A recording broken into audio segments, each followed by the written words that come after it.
Power is loud. Real pain is silent. On the night Zuri Thompson first saw Kang Min-jae, silence followed him like a shadow. The rain outside Seoul Central Hospital fell in restless sheets, blurring the city lights into streaks of silver. Inside the emergency ward, chaos ruled, until the double doors burst open and a team of suited men rushed in with a wounded figure between them. Zuri did not flinch. She had worked trauma units in Atlanta, had seen men twice his size cry for their mothers. Fear did not impress her. Blood did not intimidate her. What caught her attention instead was the way every nurse stepped aside, whispering under their breath. Kang Min-jae. Even without knowing his name, she could feel the weight of him, authority sharpened by danger. His white shirt was soaked crimson at the shoulder, his jaw clenched against pain. Yet his dark eyes were colder than the steel instruments laid beside him. Everyone out except the medical staff, Zuri ordered firmly. One of the bodyguards hesitated. She looked him dead in the eye. If he stays, he bleeds. The room cleared. For the first time in years, Min-jae was alone without power protecting him. Only a stranger with steady hands and calm breathing stood over him. Zuri stitched the wound carefully, her touch professional, unshaken. She spoke to him the way she spoke to all patients, not as a king, not as a monster, but as a man fighting to stay conscious. "You'll live," she told him softly. His gaze searched her face, confused. No trembling. No greed. No fear. When her gloved fingers briefly steadied his shoulder, something unfamiliar stirred inside him, not weakness but warmth. Outside, the rain finally began to slow. Inside that sterile room, the most feared man in Seoul felt something more dangerous than pain. He felt seen. In the underworld of Seoul, Kang Min-jae was known by many titles: the Untouchable, the Shadow King, the man who never forgives. But behind the whispers and bowed heads lived a truth no one dared to speak aloud. He felt hollow. Years before that rainy night, betrayal had carved something out of him. A trusted ally had sold him out. A woman he once considered marrying had chosen safety over loyalty. The ambush that followed nearly killed him, but survival came at a cost deeper than the bullet wound. He rebuilt his empire with colder hands and a harder heart. He replaced affection with authority. He convinced himself that power was enough. Yet alone in his penthouse overlooking the Han River, silence felt heavier than ever. His doctor had once told him there was nothing physically wrong. The issue was psychological. Trauma, emotional suppression, unresolved pain. But in Min-jae's world, therapy sounded like surrender. So he buried it. Buried the fear. Buried the loneliness. Buried the part of him that once believed he deserved love. Until her. Zuri Thompson. The nurse who had looked at him without calculation. Days after his discharge, he found himself replaying her voice in his mind. Calm. Direct. Unimpressed. She had not treated him like a king. She had treated him like a human being whose life mattered. It unsettled him. Madam Park's son, he noticed the shift first. A mother always does. She watched her son stare longer at nothing, speak softer than usual. She said nothing, but she understood something had cracked open. Min-jae stood before his floor-to-ceiling window that night, soul glowing beneath him like a kingdom he no longer felt worthy to rule. For the first time in years, the king felt crownless. And somewhere across the city, the woman who unknowingly shook his empire was finishing her shift, unaware that the most powerful man in Seoul was thinking about the steadiness of her hands. Men like Kang Min-jae did not believe in coincidence. So when he requested a formal donation meeting with the hospital board and ensured Nurse Zuri Thompson would be present, he told himself it was strategy, not curiosity. The conference room overlooked the city skyline, polished and intimidating. Executives bowed slightly when he entered. Conversations lowered. Power moved with him like a tailored suit. Zuri did not bow. She stood when he entered, professional and composed, her expression neutral. If she felt intimidated, she did not show it. And that, more than anything, unsettled him. The hospital director spoke eagerly about expansion projects and funding gaps. Min-jae listened, but his attention kept drifting toward Zuri as she presented trauma statistics and patient needs with calm precision. She did not exaggerate. She did not flatter him. She simply told the truth. When the meeting ended, the others excused themselves quickly, leaving them in a brief, charged quiet. "You heal strangers every day," Min-jae said evenly. "Why?" Zuri met his gaze. "Because someone once healed me when I didn't think I deserved it." The answer lingered between them. He wasn't used to conversations without hidden motives. With her, there were no negotiations, no veiled threats, only honesty. It felt unfamiliar, dangerous. As they exited the building, rain slicked the marble steps outside. Zuri's heel caught unexpectedly. Her body tilted forward. Min-jae moved without thinking. His hand gripped her waist. The other steadied her arm. She gasped softly, clutching his coat to regain balance. For a brief second they stood close, closer than propriety allowed. Her heartbeat brushed against his chest. "Careful," he murmured. She let out a nervous laugh. "I usually am." The moment stretched. Then, almost instinctively, she gave him a brief hug, a grateful human gesture. Nothing dramatic. Nothing calculated. But Min-jae froze. No one hugged him. Not allies. Not employees. Not even family in public. Her warmth seeped through the armor he wore so carefully. And when she stepped back, unaware of what she had done, the unshakable king felt something steady inside him shift. For the first time in years, the silence around him did not feel empty. It felt expectant. Seoul's underworld thrived on information, and information traveled faster than loyalty. Within days of the hospital meeting, murmurs spread through back rooms and private lounges. The Shadow King had been seen smiling. The Shadow King had donated millions without demanding control. The Shadow King had allowed a woman close enough to touch him. Weakness, they called it. Min-jae heard the whispers but said nothing. He had survived betrayal before. Rumors were lighter wounds. Still, his most trusted lieutenants watched him carefully, waiting for a sign that their leader had softened. At home, Madame Park Sun-hee required no rumors. She observed her son at breakfast, the way he lingered over tea instead of rushing to meetings, the way his eyes seemed less burdened. "There is someone," she stated calmly. Min-jae did not deny it. "A nurse." "A nurse," she repeated as if testing the word. "Not a socialite. Not a politician's daughter. A nurse." Meanwhile, Zuri learned the full weight of Kang Min-jae's identity from hushed hospital conversations and a late-night internet search she wished she had never made. Crime syndicates. Corporate takeovers. Ruthless retaliation. She felt anger first, not fear.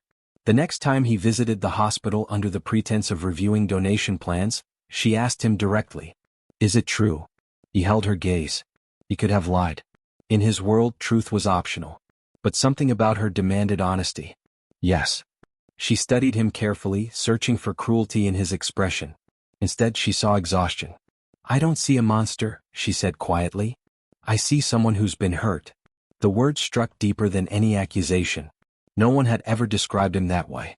In that sterile hallway filled with distant footsteps and fluorescent lights, Kang Min-jae felt exposed, not as a king, not as a threat, but as a man standing before a woman who refused to fear him.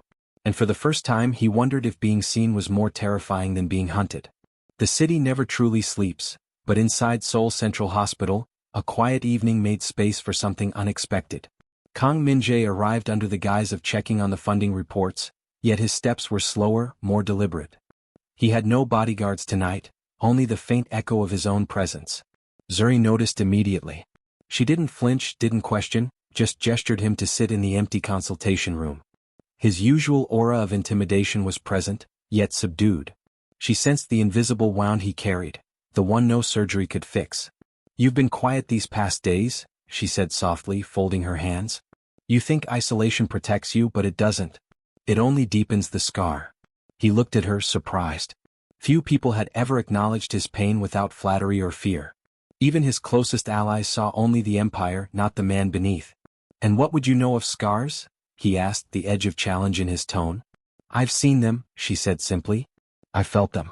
They're heavy until someone helps carry the weight." Her words unsettled him more than any threat ever could. He realized he had been carrying his wounds alone for too long. He had traded love for power, intimacy for control. And yet, here was a woman, fearless, unwavering, human, offering him something he hadn't realized he needed, hope. When she stepped forward, she rested a hand lightly on his shoulder. It was not pity, not judgment, only reassurance.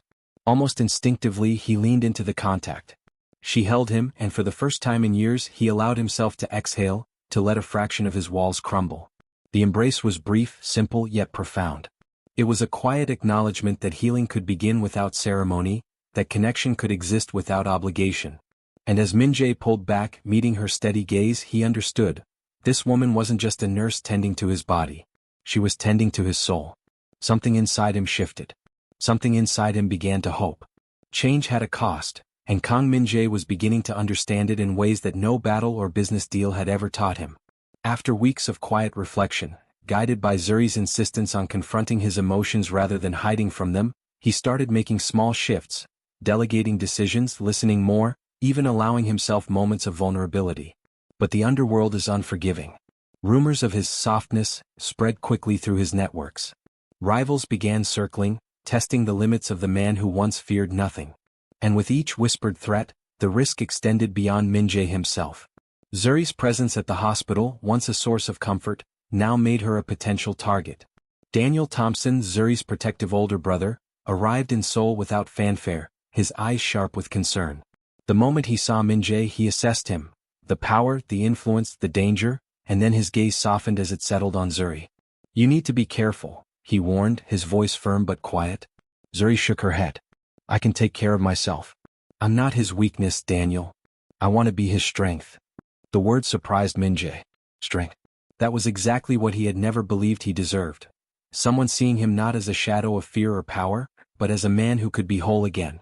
Later that evening, in the quiet of Min-jae's penthouse, the city lights reflecting off the Han River below, Zuri and he shared another simple hug. No words, no expectations, just presence. It was a gesture of solidarity, of trust. For Min-jae it was revolutionary. He realized then that vulnerability was not defeat. Love, even the quiet, steady kind Zuri offered, was not weakness. And while the cost of this change was high, the reward was far greater. A chance to reclaim not just himself but the life he had almost abandoned. Some battles are not fought with fists or power. Some are fought with the courage to let someone in. And for Min-jae, the war inside him was only just beginning. Power had always been Kang Min-jae's armor. It defined him, protected him, and kept the world at a distance. But tonight he learned that true strength sometimes meant bending, not breaking. A rival gang had cornered a group of innocent civilians near one of his former territories. Information came through encrypted channels. By rights he could have ignored it. Let the chaos unfold. Let the city fear him. But the lessons from Zuri, the quiet guidance, and the simple humanity she had shown him weighed on his conscience. He arrived at the scene without backup, a calculated risk. The streets were tense, faces masked with fear and anticipation. The gang expected the infamous Shadow King to strike with force, to dominate with power. Instead, Min-jae stood in the middle of the crowd, arms raised in a gesture of truce. "Leave them," he commanded, voice steady and deliberate. No threats, no intimidation, only authority born of responsibility. The rivals hesitated. Confusion spread. They had never seen him act like this, not for power, not for revenge. Min-jae's choice was shocking, yet it was resolute. After a tense silence, they backed away. Min-jae guided the civilians to safety, ensuring each one returned home unharmed. When he finally allowed himself to breathe, he felt an unfamiliar lightness. For the first time in years, he had chosen courage over fear, empathy over dominance. Zuri arrived shortly after, her presence calm but commanding. She met his eyes and smiled, a simple expression that carried more meaning than words ever could. He stepped forward and embraced her, letting the hug linger just long enough to convey what he could not say aloud. He was no longer just a man defined by fear and power. Through her, he had discovered that heroism was not measured in battles won or empires ruled, but in the moments when one chose to protect, to forgive, and to be human. And in that hug, the king realized something profound. Surrendering to compassion could be the most courageous act of all. Kang Min-jae had always believed he understood himself. He had measured his worth by power, by fear, by control. But Zuri Thompson had shown him a different kind of measurement, one invisible to the underworld and impossible to buy: emotional freedom. It began subtly. A laugh in the middle of a meeting, unplanned and genuine. A sigh of relief when a patient he had quietly helped found treatment he had funded. A moment of stillness on his balcony, watching the city lights flicker without planning or strategy. Each small act was foreign yet intoxicating.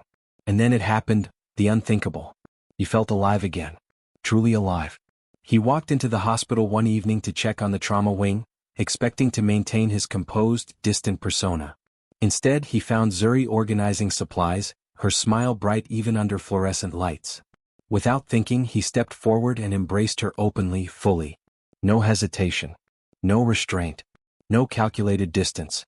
Her arms returned the hug naturally, firmly, without fear. And in that embrace, Min-jae understood that the thing he had thought lost forever, the part of him that could feel, trust, and love, had returned. Not because of his power, not because of his title, but because of her presence, patience, and belief in him. He laughed softly against her shoulder, a sound he hadn't realized he had missed.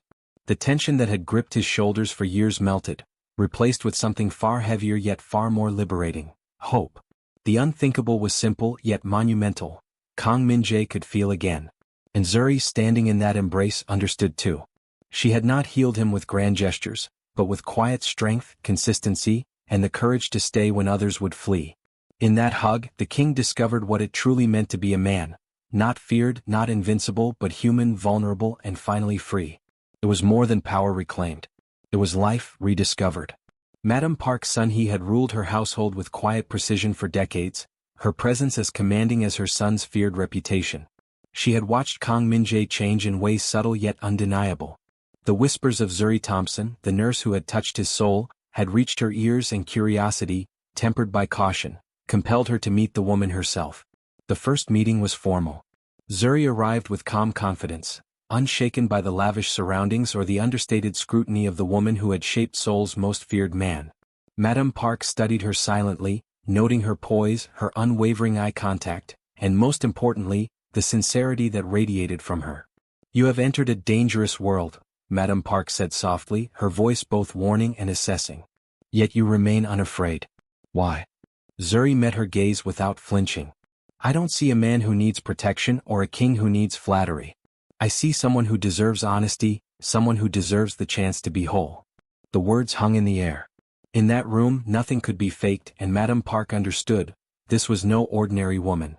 Later, as she observed her son approach Zuri with a gentle smile, arms extended for a hug, Madame Park felt something unfamiliar: relief. Her son, once defined by dominance and fear, now leaned into trust. He allowed himself to be vulnerable, and he did so with someone who refused to exploit it. The hug lingered, simple and human, and Madame Park nodded subtly, granting her unspoken approval. That evening Kang Min-jae felt a weight lift he hadn't known he carried. Approval from the woman who had shaped him, and acceptance from the woman who had healed him. It meant more than any empire, any victory, any title. For the first time in his life, Min-jae realized he could embrace both love and respect without compromise. And as he held Zuri close, the knowledge settled deeply. This was not just affection. This was forever. Years had passed, but the memory of that first rainy night at the hospital lingered for both Kang Min-jae and Zuri Thompson. The city had changed, and so had they, not merely in wealth or status but in spirit. Min-jae's empire had transformed from shadows to legitimacy. He ran a global security company, one built on integrity rather than intimidation. Violence was no longer a tool, strategy and compassion were.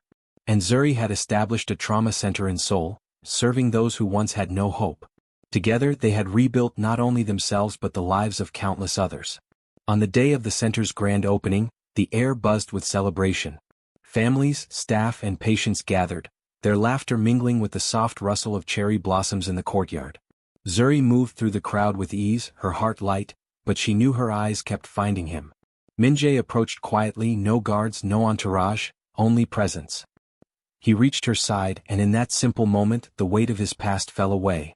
Without a word, he pulled her close in a hug that spoke of years of struggle, healing and unwavering trust. "You gave me back more than my life," he murmured, voice low against her ear. "You gave me back my humanity." Zuri smiled, resting her head on his shoulder. "And you gave me hope. Hope that even the hardest hearts can change." The crowd around them faded into insignificance. Here, under falling petals and the soft light of the afternoon, two souls once broken had found completeness. Not in power, not in fear, but in love, trust, and shared courage. They lingered in that embrace, not as a mafia king and a nurse, not as a protector and the protected, but as equals, partners, and soulmates. Their hearts had found home in each other. And in that quiet, perfect moment, a truth settled between them. Forever begins with understanding, courage, and a simple hug. If you enjoyed this story, don't forget to subscribe and hit the notification bell for more heartwarming romance tales.